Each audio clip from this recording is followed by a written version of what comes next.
Bismillahirrahmanirrahim. Alhamdulillahi rabbil alamin.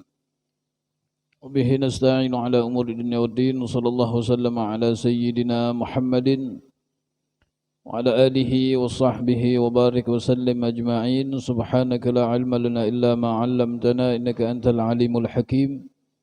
Allahumma rabbi shrah li sadri wa yassir li amri wahlul 'uqdatam min lisani yafqahu qawli.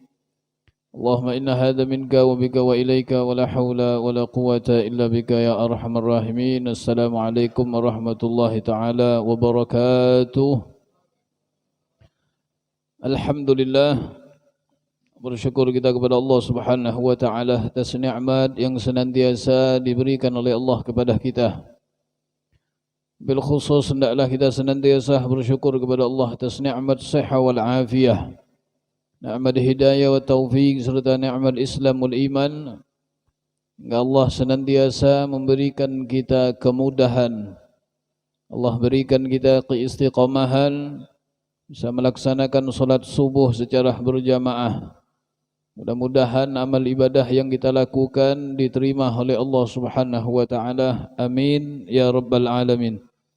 Salawat dan salam mudah-mudahan senantiasa dilimpahkan untuk baginda Nabi Muhammad sallallahu alaihi wasallam. Mudah-mudahan berkat salawat kepada Nabi Muhammad, insyaallah kita akan mendapatkan syafaat pertolongan dari Nabi Muhammad sallallahu alaihi wasallam. Amin ya rabbal alamin. Bismillahirrahmanirrahim. Qala al-muallif radhiyallahu taala anhu nafa'na bihi bi ulumi fid darain ila angal. Wa qala alaihi salatu wassalam, qala iblis wa izzatika wa jalalika ya Rabb la abraha ughwi ibadaka ma damat arwahuhum fi ajsadihim. Faqala Allah wa izzati wa jalali la barihtu aghfiru lahum mastaghfaruni. Wa qala Abdullah bin Umar radhiyallahu anhuma kunna na'uddu li Rasulillah sallallahu alaihi wasallam fil majlisil wahid mi'ata marrah rabbi ighfirli wa tub alayya innaka antat tawwabur rahim. Fa'alaika rahimakallah bil ikthari min hadha adh-dhikril mubarak alladhi kana min Rasulillah sallallahu alaihi wasallam bihadhil manzilah.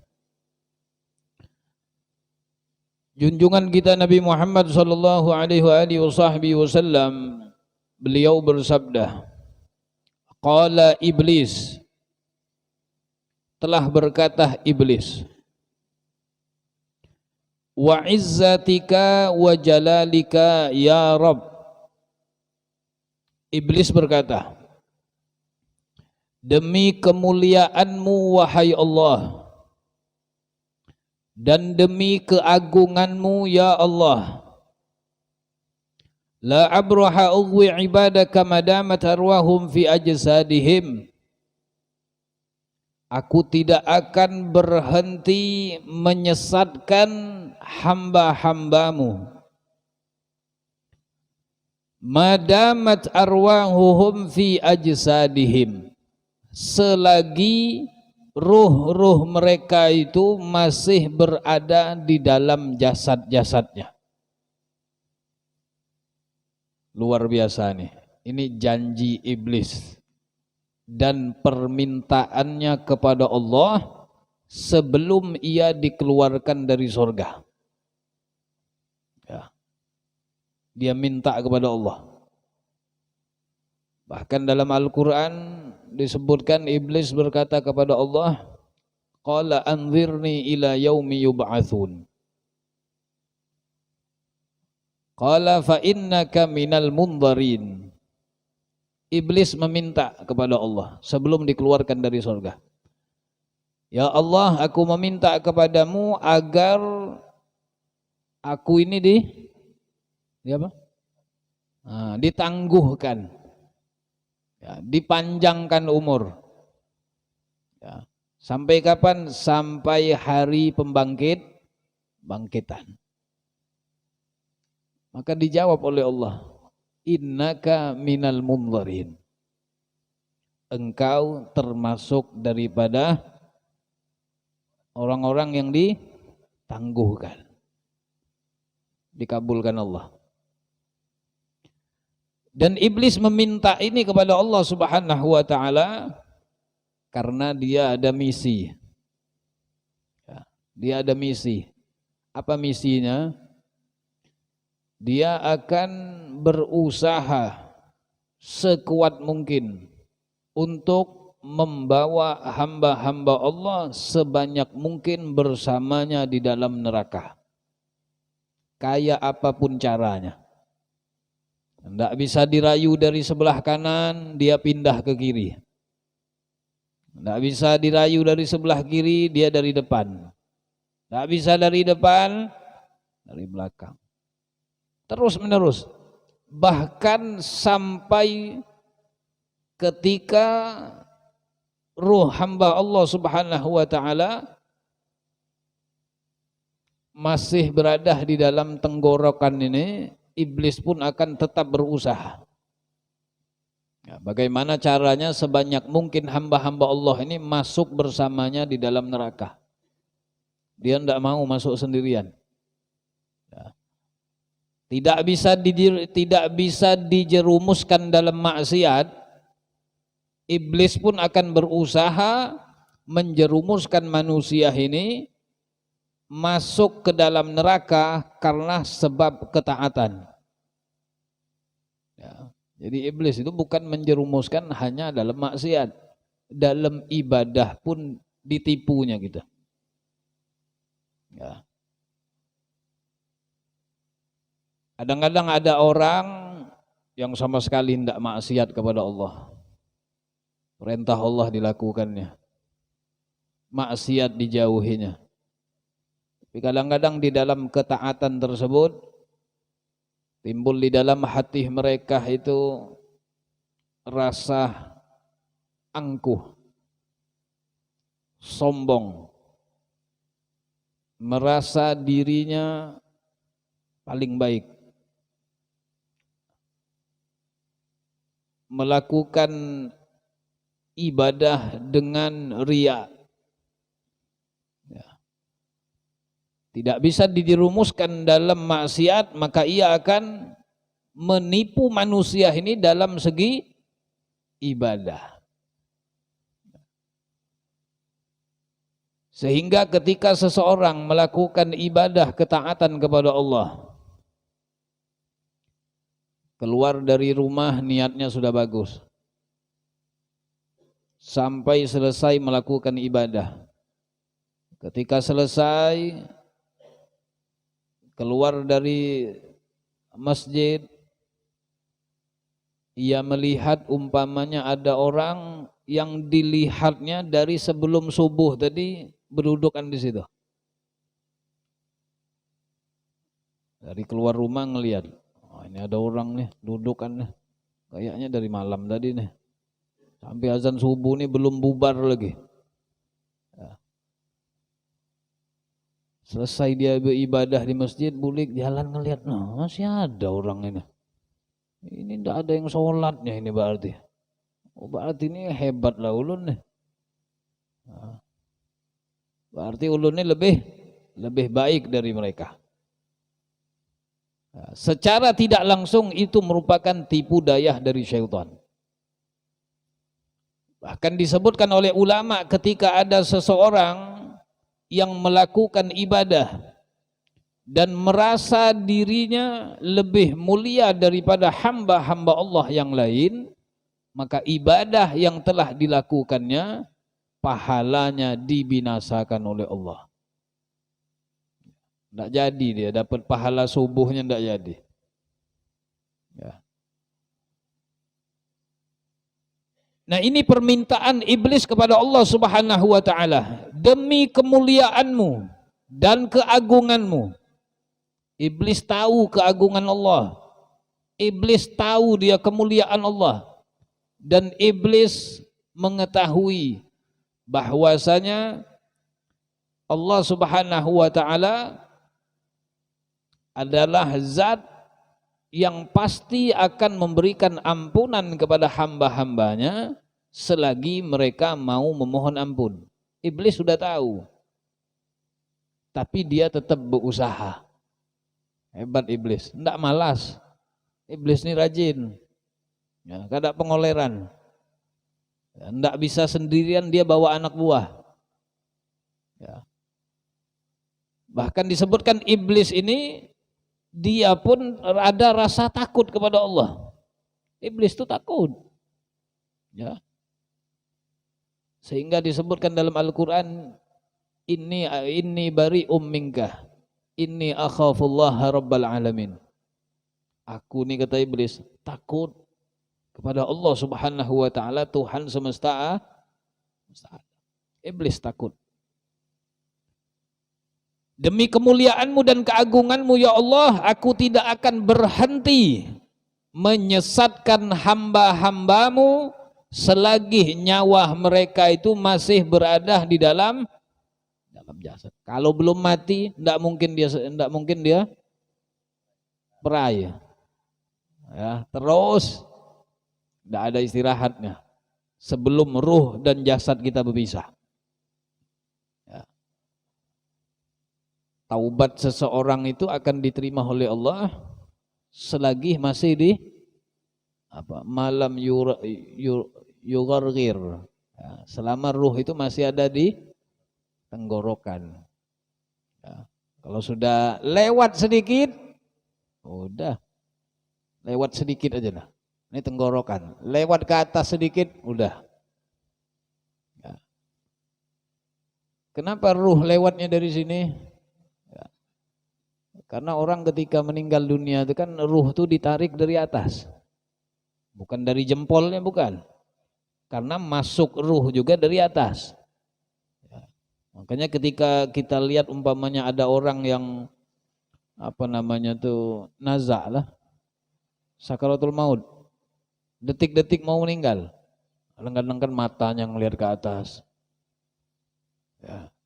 Itu mereka menyaksikan malaikat yang datang tuh ngelihat mereka, sehingga matanya ke atas. Ya. Makin ruh ini ditarik, nah ngikutin matanya. Makanya kadang-kadang ada orang meninggal, sudah meninggal matanya masih kayak ini, ya, masih ke atas. Dan jangan kita kira bahwasanya orang meninggal ruhnya keluar itu biasa-biasa saja.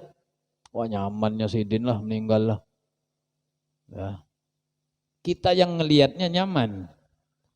Ya. Tapi mereka yang menghadapi proses kematian, keluarnya ruh itu dahsyat sakitnya. Bahkan Nabi Muhammad menyebutkan sakitnya ruh ketika keluar dari jasad itu lebih sakit daripada 70 kali kena sabetan pedang. Ya. Apa namanya tuh? Kalau biasanya Idul Adha itu apa tuh? Hah? Iya, apa namanya tuh? Disisir. Nah, dikuliti. Kayak apa rasanya dikuliti? Ya. Rasa di kulit itu sakit. Ya. Lebih sakit daripada 70 kali kena sabetan pedang. Ya, ini pedang. Kita kena pisau aja sedikit, ya Allah. Ya, lagi main layang-layang, benangnya nempel ke sini. Sakit tuh. Ya.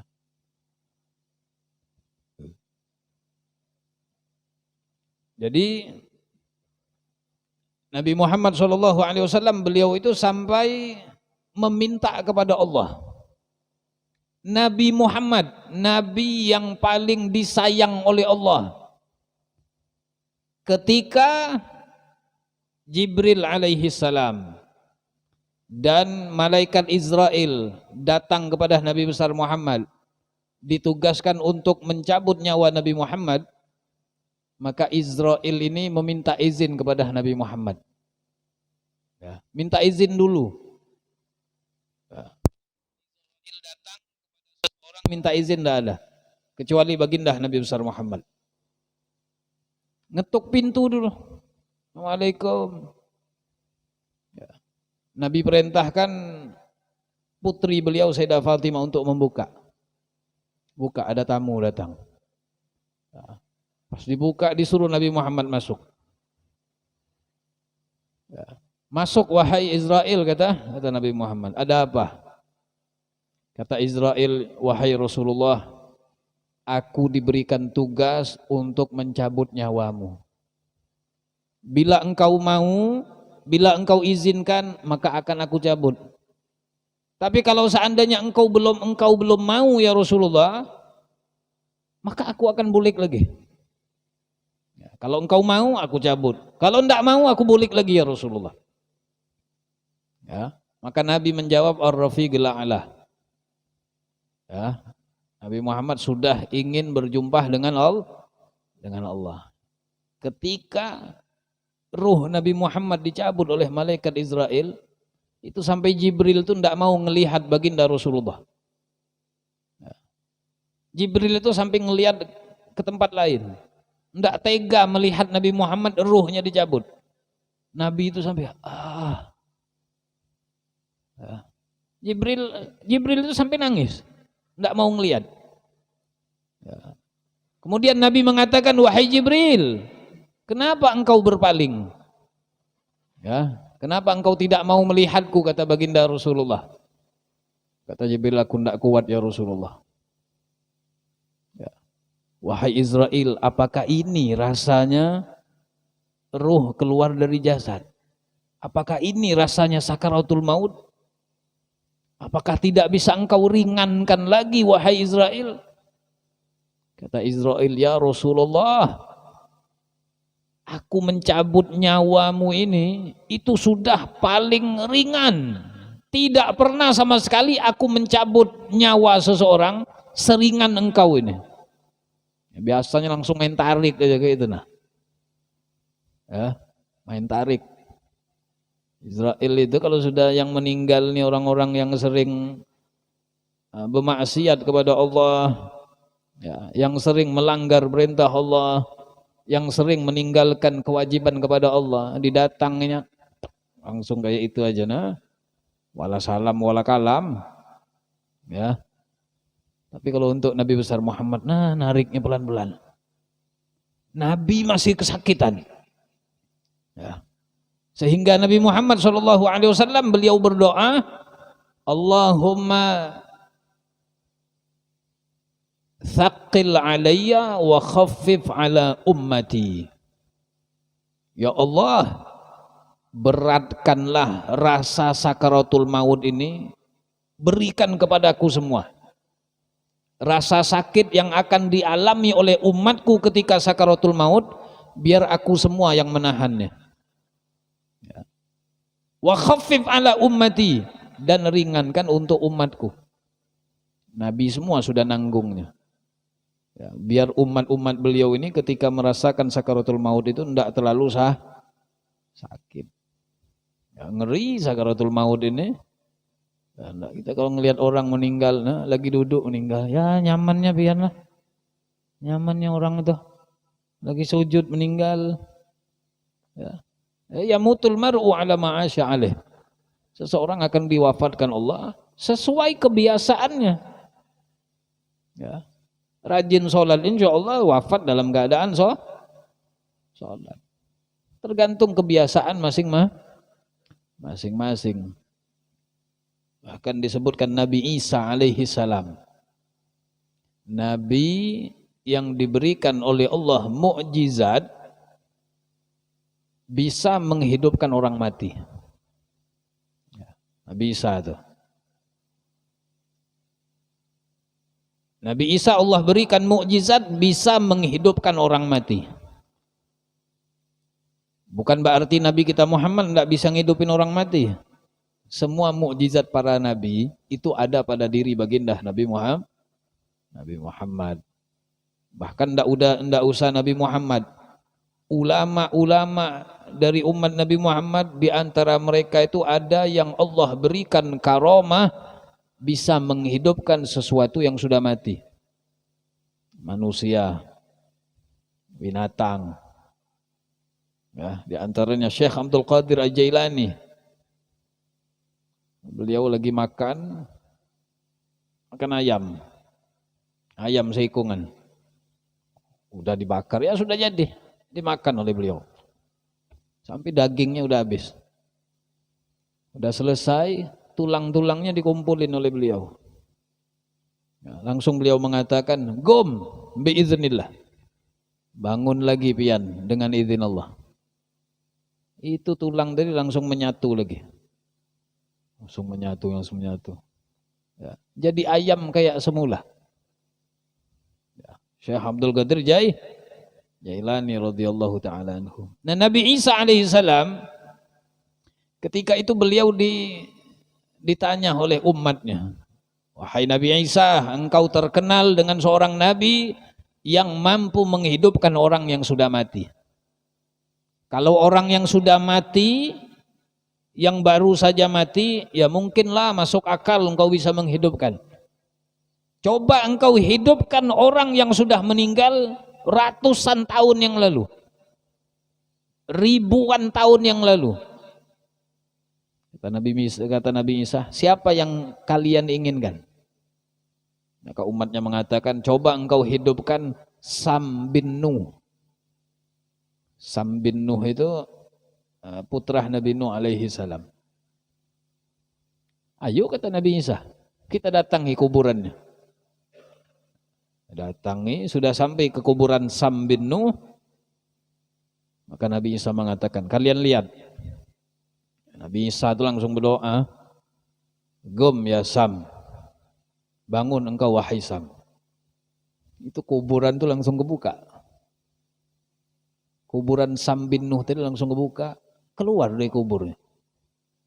Marah. Putra Nabi Nuh tadi marah. "Wahai Nabi Isa, kenapa engkau bangunkan aku? Ya, ada apa?" "Ada, pengen tanya aja," kata Nabi Isa. "Apa yang engkau rasakan ketika ruhmu keluar? Ya, ketika engkau mati, apa yang engkau rasakan?" Maka Sam tadi menjawab, "Wahai Nabi Isa, ketahuilah, demi Allah, dari semenjak ruhku dicabut oleh Israel sampai sekarang, sakitnya itu masih ada. Sampai sekarang. Ya, udah berapa puluh ribu tahun. Sakitnya itu masih terasa. Ya. Nah, subhanallah ini, ya. Ruh dengan jasad itu pasti akan berpisah. Ya, pasti berpisah. Jangan berhayal panjang umur. Ya Allah, panjangkan umur ulun ya Allah. Umur sudah 85. Minta panjang lagi. Hendak sampai berapa? Ya, udah 95 berdoa, "Ya Allah, panjangkan umurku ya Allah." Sampai kapan lagi? Ya, dipanjangin lagi 100. Berdoa lagi minta panjang umur. Ujung-ujungnya habis orang yang lain. Ya, hidup sendirian. Nah, jadi yang diminta kepada Allah umur yang membawa berkah. Bagaimana kita bisa melihat umur seseorang itu berkah? Gampang caranya. Ketika kita lihat orang tersebut diberikan oleh Allah panjang umur dan ia semakin taat kepada Allah, semakin menjaga perintah-perintah Allah, itulah hakikat keberkahan umur. Tapi kalau seandainya umurnya panjang, tambah meninggalkan perintah Allah, tambah melakukan hal-hal yang dimurkai Allah, berarti itu umur tidak ada keberkahan. Ya. Aku akan senantiasa menyesatkan hamba-hambamu selagi ruh mereka masih berada di jasad. Ya. Faqalallah, maka Allah katakan kepada iblis, "Wa izzati wa jalali," demi kemuliaanku dan keagunganku, "la barihtu aghfiru lahum mastaghfaruni," aku akan senantiasa mengampuni mereka. Ya. Selagi mereka meminta ampun kepada aku. Bahkan selagi ruh masih di sini, Allah tetap akan berikan ampunan. Tapi kalau sudah lewat, udah tidak dapat lagi ampunan. Ya, seperti siapa? Seperti Fir'aun. Fir'aun itu taubat kepada Allah, tapi ruhnya sudah lewat kerongkongan. Ya, ruhnya sudah lewat. Makanya ketika Fir'aun itu ditenggelamkan oleh Allah, dia timbul, ya, di laut tadi dia timbul, dia sempat mengatakan amantu bi Rabbi Musa wa Harun. Ya, amantu bi Rabbi Musa wa Harun. Aku beriman kepada Tuhan Musa dan Tuhan Harun. Ya, Nabi Musa itu diutus bersamaan dengan Nabi Harun alaihi salam. Kenapa Nabi Harun ini penyampai lidah. Apa yang disampaikan Nabi Musa, Nabi Harun yang memberikan penjelasan. Ya, sanashuddu adudaka bi akhika. Ya, kami akan perkuat engkau wahai Musa, ya, bahumu, ya, dengan saudaramu Harun. Artinya Nabi Musa ini orangnya kalau ngomong tuh agak pelet. Itu kurang jelas, kalau ngomong tuh kurang jelas. Ya, orang kalau ngomong kurang dijelaskan karena lidahnya agak pendek. Nah, Nabi Musa seperti itu. Jadi kalau Nabi Musa sedang menjelaskan kepada orang-orang yang ada di sekitarnya, maka Nabi Harun yang menjelaskan. Karena orang tidak terlalu paham. Ya, huruf-huruf tuh agak kurang kurang jelas.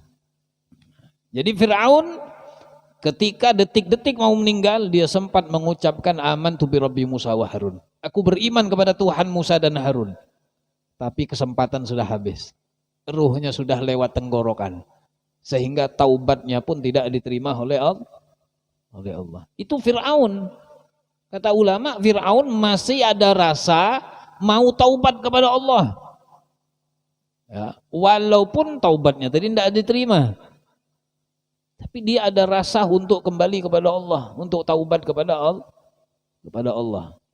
Fir'aun Nabi Musa, ya,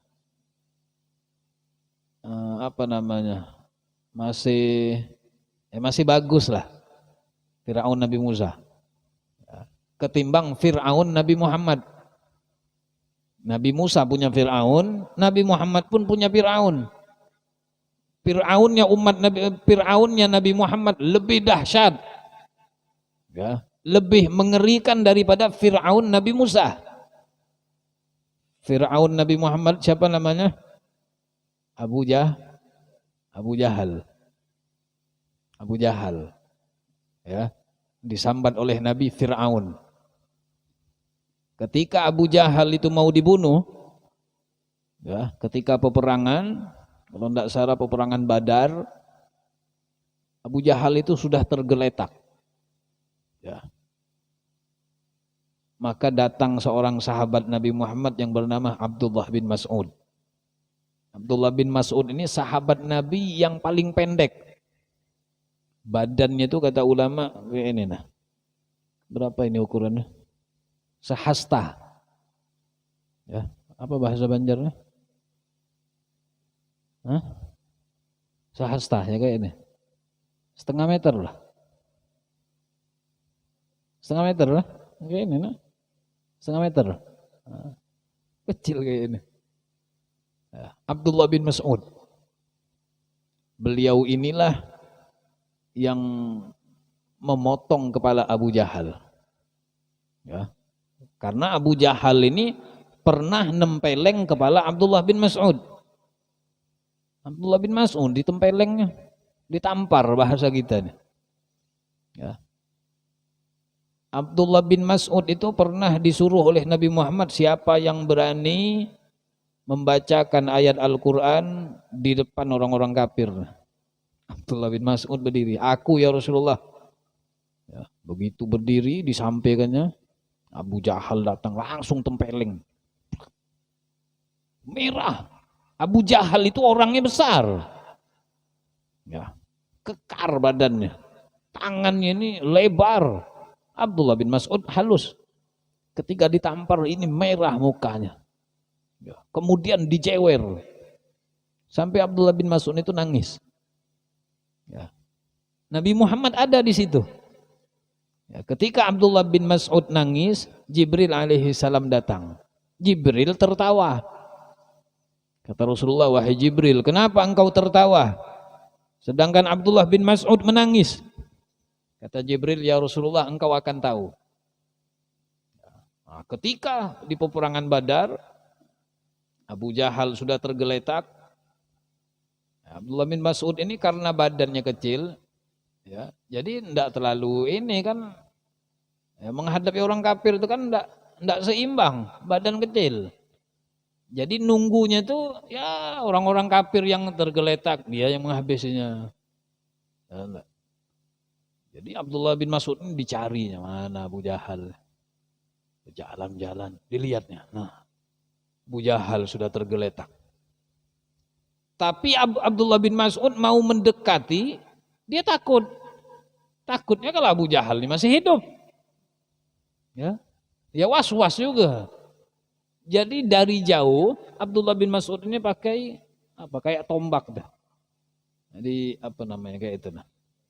Digoyang-goyang nah. Bergerak ada nih. Nah, kada bergerak lagi. Tapi masih bernapas. Langsung dinaikinya badannya nih. Dinaikinnya. Lihatnya. Wahai Abu Jahal. Kira-kira piannya ada pesan kah? Kata Abdullah bin Mas'ud. Engkau ada pesan kah wahai Abu Jahal? Sebelum mati ini. Kata Abu Jahal, ada. Apa pesanmu, kata Abdullah bin Mas'ud? Sampaikan pesanku untuk Muhammad. Sampaikan pesanku untuk Muhammad. Aku musuhnya dunia sampai akhirat. Itu Abu Jahal. Sampaikan pada Muhammad, aku musuhnya dunia akhirat. Abdullah bin Mas'ud ketika dengar kayak itu, kurang ajar nih orang. Ya. Umur sudah tinggal sedikit lagi, masih sempat benci sama Nabi Muhammad. Langsung dipegangnya rambutnya, itu langsung langsung disembelih, dipotong kepala. Ya. Jadi terpisah, badan dengan kepala Abu Jahal itu terpisah. Ya. Sampai Abdullah bin Mas'ud ketika kepala Abu Jahal itu sudah terpisah, dia bawa itu kepala Abu Jahal di hadapan Nabi Muhammad. Ya, tidak bisa diangkat kayak ini, berat. Abdullah bin Mas'ud kecil, jadi ditarik kayak ini, nah, diseret. Rambutnya itu diseret sampai ke hadapan Nabi Muhammad. Ya.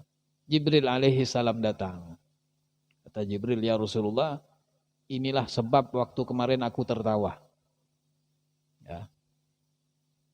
Telinga akan dibalas telinga.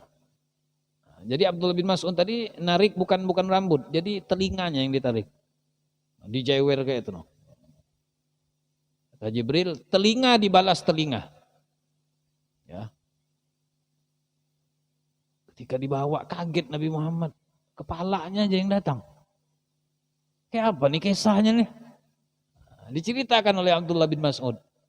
Ya, bukan beliau yang membunuhnya karena Abu Jahal sudah tergeletak, ya dia tinggal memotong kepalanya saja. Ditanya oleh Rasulullah, wahai Abdullah bin Mas'ud, apakah Abu Jahal ini ada pesan? Ada ya Rasulullah. Ia mengatakan, sampaikan kepada Muhammad, aku musuhnya dunia akhirat. Nabi sampai kayak ini. Kata Rasulullah, Fir'aun ummati asyaddu min Fir'aun Musa. Fir'aun umatku, kata Nabi Muhammad, lebih dahsyat, lebih mengerikan daripada Fir'aun Nabi Musa. Fir'aun Nabi Musa detik-detik mau mati masih sempat beriman kepada Allah. Tapi lantaran batasnya sudah habis. Ya. Kalau seandainya Fir'aun itu taubatnya, ruhnya masih di bawah tenggorokan, diterima Allah. Ya. Bisa jadi orang hebat itu. Ya, tapi karena ruhnya sudah lewat tenggorokan, tidak diterima oleh Allah. Tapi Abu Jahal ini, ya Allah, ya ngerinya. Ya. Mengatakan musuh Nabi dunia sampai akhirat. Ini golongan-golongan ini. Golongan iblis ini yang itu tadi. Geng-gengnya iblis nih. Abu Jahal, Firaun, siapa lagi? Abu Lahab. Ya. Jadi setiap utusan Allah Subhanahu wa taala yang diutus oleh Allah pasti ada orang-orang yang menentang. Ya, itu udah dari zaman bahari dah. Setiap orang baik lawannya orang buruk. Ya. Hak lawannya batil. Putih lawannya hitam. Piring lawannya sendok. Nah, iyalah. Ada pasangan-pasangan semua. Allah berikan untuk Nabi Muhammad SAW pelajaran. Ya. Jadi apa yang dihadapi oleh Nabi, umat-umat beliau, kaum-kaum beliau yang hidup di zaman Nabi banyak mengganggu Nabi Muhammad. Ya. Itu belum seberapa daripada yang dihadapi orang-orang terdahulu. Sahabat Nabi itu saking sering dizolimi oleh orang-orang kafir Quraisy, ya, dihukum, macam-macam disiksa. Itu sampai ada seorang sahabat datang kepada Nabi tidak sanggup lagi. Ya Rasulullah, kami udah tidak sanggup lagi ya Rasulullah. Disiksa apa macam-macam. Ya. Kalau kita sekarang ini nyaman, ya enggak. Kalau zaman Nabi Muhammad ketahuan beriman kepada Nabi, waduh, diculik. Ya. Dulunya nyembah berhala, berubah menjadi beriman kepada Nabi Muhammad, dipikirkan orang tuh. Diculik. Ya. Berapa banyak sahabat-sahabat yang diculik? Ammar bin Yasir ketika ketahuan beriman dengan Nabi Muhammad, abah sama ibunya diculik. Ya, setelah abah sama ibunya diculik, Ammar bin Yasir pun diculik. Ya. Dihukum bertiga, dihukum. Abahnya, mamanya Ammar bin Yasir. Abahnya dibunuh di depannya. Ya. Abahnya Islam. Mamanya pun Islam. Abahnya dibunuh. Mamanya ini yang dahsyat. Ya, disiksa oleh orang kafir itu luar biasa. Sampai apa? Sampai disebutkan ibunya Ammar bin Yasir itu ditombak. Ya, ditombak bukan perutnya. Ya, bukan lehernya. Tombak itu dimasukkan dari kemaluannya. Dimasukkan kayak itu. Nah. Untuk menguji Ammar bin Yasir ini. Ya. Engkau masih tetap beriman dengan Muhammad atau ikut kami? Ya, sampai abahnya udah meninggal. Ya sudah ini apa? Sudah down. Bingung sudah Ammar bin Yasir. Ya, abahnya meninggal dah. Dia tetap masih mengatakan beriman kepada Nabi Muhammad. Ibunya. Ya, karena anak rata-rata lebih sayang kepada ibu. Ya, lebih sayang kepada ibu. Ya, kalau kepada bapak itu kan ya sayang juga, tapi tidak sesayang kepada ibu. Iya, minta duit aja sama ibu. Sama abah mulai abah muhanya berubah. Jajan terus nih. Ya, baru tadi dijulung. Tapi kalau mama gak ada. Mak duit mak, langsung julung. Coba kalau abah. Kita ngeliat abah duduk aja kayak ini udah takut. Ya. Jadi ketika ibunya itu disiksa, dimasukkan tombak tadi dari kemaluannya sampai disebutkan tembus. Ammar bin Yasir itu goyang dah. Ya. Sampai sempat mengatakan keluar dari Islam tapi cuman dari lidah, terpaksa. Ya, terpaksa mengucapkan tadi. Tapi hati beliau masih tetap beriman kepada Allah. Sehingga heboh. Ammar bin Yasir keluar dari Islam. Ya, ketika ditanya Nabi Muhammad, ya terpaksa, kayak apa lagi? Ya. Tapi keimanan beliau itu sangat luar biasa. Sehingga sahabat-sahabat yang disiksa seperti itu, mereka datang kepada Nabi, ya Rasulullah kami tidak kuat lagi yang kayak ini. Ya. Orang tua kami disiksa sampai meninggal. Kata Nabi Muhammad apa? Apa yang kalian rasakan itu tidak sebanding dengan apa yang dirasakan oleh orang-orang dahulu. Kalau di zaman Nabi Musa, zaman Fir'aun itu lebih dahsyat lagi disiksa. Ya, itu kayak siapa tuh? perempuannya Firaun tuh? Asia. Masyitoh. Siapa Masyitoh itu? Tukang sisir.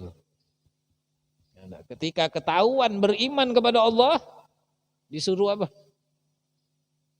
Masuk ke tempat kuali yang banyunya sudah mendidih itu. Ya, masuk dia. Ya, lebih baik dia mati. Dia mengatakan lebih baik mati daripada keluar dari Islam. Iman mereka tidak bisa digoyang. Saking luar biasanya. Ya. Tapi kalau orang-orang kita zaman sekarang nih, tidak usah diancam kayak itu. Ya enggak. Hidupnya susah, kadang makan, kadang tidak makan. Ada orang datang bawa mie 1 kardus. Ya, dijulung mie 1 kardus. Beras sekarung, berasnya 5 liter lagi. Ya. Kasih duit 200.000. Udah keluar aja dari Islam, ikut kami aja. Banyak yang kayak itu. Ya. Makanya kata Rasulullah, kefakiran ini bahaya. Ya.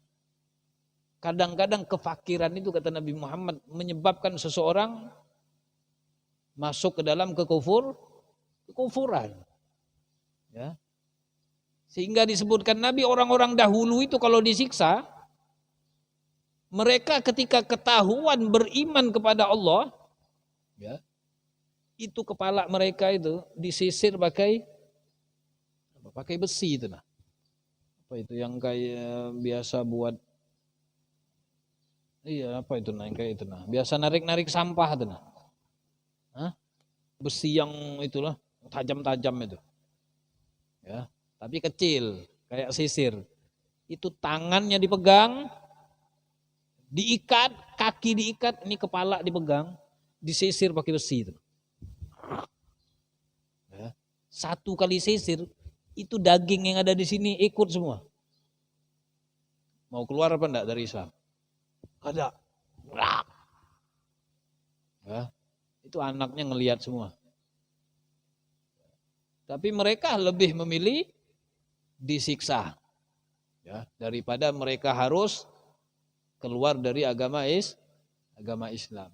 Nah begitulah ya misinya iblis ini, dia memohon kepada Allah Subhanahu wa taala meminta agar umurnya dipanjangkan dan ia akan menjerumuskan umat manusia ini sebanyak-banyaknya. Bagi mereka yang hatinya kuat, imannya luar biasa kepada Allah, mereka ini akan merasakan kenikmatannya itu bukan hanya di dunia, ya, di akhirat. Ya, ketika dimasukkan oleh Allah Subhanahu wa taala nanti ke dalam sorga. Ya, sorga itu segala macam nikmat akan diberikan oleh Allah. Apapun yang diminta. Dalam sorga itu ada. Lahum fiha fakihatun wa lahum ma yadda'un. Untuk mereka buah-buahan. Walahum mayadda'un, dan apapun yang mereka inginkan. Kepengen apa di surga? Ya, belum disambat, hati aja baru apa namanya tuh? Apa? Bergetek. Hati itu baru berucap, langsung datang. Ya, ngelihat ada pohon mangga, hati pian ngomong, Allah, mangga itu enaknya lah. Itu pohon langsung kayak ini. Langsung kayak ini pohonnya. Langsung turun. Itu pohon di sorga. Kalau pohon tetangga kan enggak. Naikin dulu. Ya. Itu segala nikmat akan diberikan oleh Allah. Dan setiap orang yang berada di dalam sorga dirubah oleh Allah. Ya. Makanya Nabi pernah mengatakan ketika beliau lagi tausiah, Nabi ngomong di sorga itu tidak ada orang tua. Orang tua itu tidak ada di sorga. Tiba-tiba di luar itu ada seorang perempuan tua. Mendengar Nabi ngomong kayak itu, nangis. Ya. Pas Nabi keluar, kenapa pian nangis? Orang tua tadi. Tadi aku dengar pian ya Rasulullah ngomong di surga enggak ada orang tua. Jadi aku ini nanti di mana? Ya, kalau enggak masuk surga berarti aku ini di mana, kata perempuan tadi. Kata Nabi Muhammad sampai senyum. Kata Rasulullah, maksud aku di surga itu enggak ada orang tua. Artinya penduduk surga itu wajahnya dirubah semua oleh Allah. Enggak ada yang tuanya. Ya, umurnya itu seperti umur Nabi Daud kalau enggak salah. 33 tahun. Ya, yang 60 itu mana ada di surga. Berubah semua kita nih. Ya enggak. Umurnya 33. Mukanya ganteng seperti Nabi Yusuf. Enggak berubah, enggak ada muka-muka kayak kita. Mana ada. Ya enggak, ganteng-ganteng. Ya enggak. Karena kegantengan seperti Nabi Yusuf tadi itulah bidadari itu beparakan. Kalau model kayak kita nih mana mau lah bidadari. Ya enggak, dirubah semuanya oleh Allah Subhanahu wa taala. Nah, inilah nikmat yang akan dipersiapkan oleh Allah Subhanahu wa taala bagi orang-orang yang semasa hidupnya menggunakan sisa umurnya, waktu-waktunya untuk mengabdi kepada Allah Subhanahu wa taala. Nah, kita berharap kepada Allah, mudah-mudahan Allah senantiasa berikan keberkahan di dalam umur kita, keberkahan di dalam ibadah kita. Mudah-mudahan Allah senantiasa berikan kita hidayah dan taufik. Allah selamatkan kita dunia berkat Nabi Muhammad, Allah selamatkan kita dunia akhirat.